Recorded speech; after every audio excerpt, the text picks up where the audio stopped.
തിരുവനന്തപുരം വിമാനത്താവളത്തിൽ എത്തിയിരിക്കുന്നു. അല്പസമയത്തിനകം ചാരുമൂട് അദ്ദേഹം ഹെലികോപ്റ്ററിൽ അവിടെ എത്തും എന്നാണ് പ്രതീക്ഷിക്കുന്നത്. പരിപാടി നടക്കുന്ന സ്ഥലത്തേക്ക് പിന്നീട് 10 മിനിറ്റ് മതി എന്ന് ഡാൻ സൂചിപ്പിക്കുകയും ചെയ്തിരിക്കുന്നു. പ്രവർത്തകർ വലിയ ആവേശത്തിലാണോ പ്രധാനമന്ത്രിയുടെ വരവിനായി കാത്തിരിക്കുന്നത്?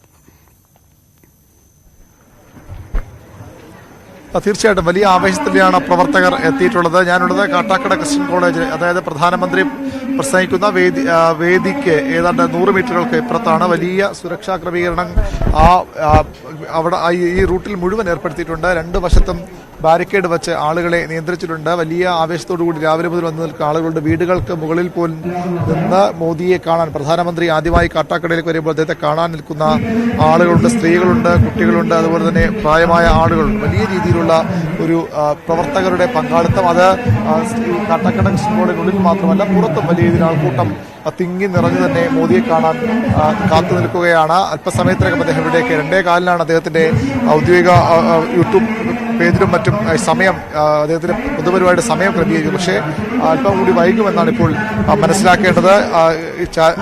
ഈ ഹെലികോപ്റ്റർ ഇറങ്ങിയാൽ പരമാവധി 10 മിനിറ്റിനുള്ളിൽ അദ്ദേഹത്തിന് ഇവിടേക്ക് എത്തിച്ചേരാൻ കഴിയുന്ന രീതിയിലാണ് ഈ അകലം ക്രമീകരിച്ചിട്ടുള്ളത്. ആദ്യം ഒരു സ്വകാര്യ മെഡിക്കൽ കോളേജിന്റെ പാർക്കിംഗ് ഗ്രൗണ്ടിൽ ഹെലികോപ്റ്റർ ഇറങ്ങാനാണ് തീരുമാനിച്ചത്. പിന്നീട് അത് മാറ്റുകയായിരുന്നു. ഇതൊരു പൊതു ഗ്രൗണ്ടാണ്, മൈതാനത്താണ് പ്രധാനമന്ത്രിയുടെ ഹെലികോപ്റ്റർ വന്നിറങ്ങുന്നത്. അല്പസമയത്തിനകം അദ്ദേഹം ഇവിടെ എത്തുമെന്ന് തന്നെയാണ് കരുതുന്നത്. കാട്ടാക്കട ക്രിസ്ത്യൻ കോളേജിന്റെ മുൻവശത്ത് വലിയ രീതിയിലുള്ള പോലീസ് സന്നാഹമുണ്ട്. വലിയ രീതിയിലുള്ള ഉന്നത ഉദ്യോഗസ്ഥർ, സിറ്റി പോലീസ് കമ്മീഷണറും റൂറൽ SP അടക്കമുള്ള ഉന്നത ഉദ്യോഗസ്ഥരുടെ നേരിട്ടുള്ള മേൽനോട്ടത്തിലാണ് ഇവിടെ കേരള പോലീസിന്റെ സുരക്ഷാ ചുമതല, സുരക്ഷാ ക്രമീകരണങ്ങൾ. അതിനപ്പുറത്തേക്ക് SPGയുടെ സുരക്ഷാ സന്നാഹമുണ്ട്. ഇവിടുത്തെ ഉയർന്ന കെട്ടിടങ്ങളിലും മറ്റ് പ്രധാനപ്പെട്ട കേന്ദ്രങ്ങളിലുമൊക്കെ SPG സുരക്ഷയുണ്ട്.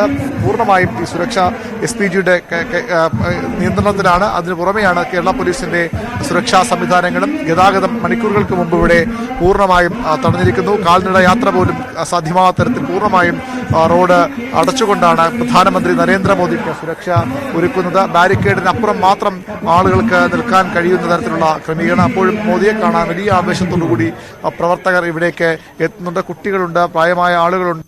എല്ലാവരും നരേന്ദ്രമോദി ഈ കാട്ടാക്കടയിലേക്ക് വരുമ്പോൾ അദ്ദേഹത്തെ കാണാൻ, അദ്ദേഹത്തെ സ്വീകരിക്കാൻ എത്തിയ ആളുകളാണ് കൂടുതൽ. ഒരുപക്ഷെ രാഷ്ട്രീയത്തിനപ്പുറത്തേക്കുള്ള ഒരു ആൾക്കൂട്ടവും BJPയുടെ അനുഭാവികൾക്കപ്പുറത്തേക്ക് പ്രധാനമന്ത്രിയെ നേരിട്ട് കാണാനെത്തിയ ആളുകളുടെ ഒരു നിരയും നമുക്ക് ഇവിടെ പലയിടത്തും കാണാനാകും.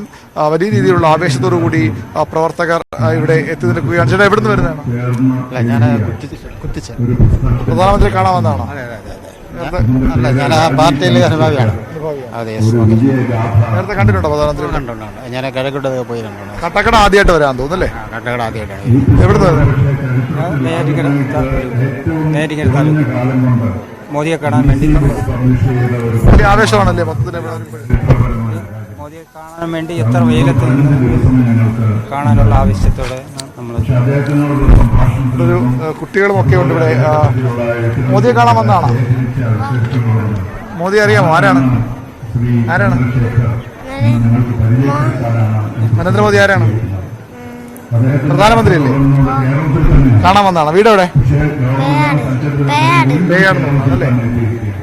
ഇത്തരത്തിൽ കുട്ടികൾ ഉൾപ്പെടെയുള്ളവർ ഇവിടെ പ്രധാനമന്ത്രി കാണാനായി എത്തിയിട്ടുണ്ട്. അല്പസമയത്തിനകം അദ്ദേഹം ഇവിടേക്ക് എത്തുമെന്ന് തന്നെയാണ് പ്രതീക്ഷിക്കപ്പെടുന്നത്. പ്രധാനപ്പെട്ട ഒരുപക്ഷെ ഇനിയുള്ള ദിവസങ്ങളിൽ കേരളത്തിന്റെ രാഷ്ട്രീയ അജണ്ട നിശ്ചയിക്കപ്പെടാൻ പോകുന്ന പ്രസ്താവനകൾ നരേന്ദ്രമോദിയുടെ ഭാഗത്ത് തീർച്ചയായും അദ്ദേഹം എന്ത് പറയുന്നു എന്നത് വളരെ പ്രധാനമാണ്. അതിനായി ആകാംക്ഷയോടെ കാത്തിരിക്കുകയാണ് എല്ലാവരും. കനത്ത സുരക്ഷയിലും വഴിയോരങ്ങളിലൊക്കെ ആളുകൾ തിങ്ങി നിറഞ്ഞിട്ടുണ്ട് പ്രധാനമന്ത്രിയെ കാണാനായി. അല്പസമയത്തിനകം അദ്ദേഹം അവിടേക്ക് എത്തുമെന്നാണ് പ്രതീക്ഷിക്കുന്നത്. നമുക്ക്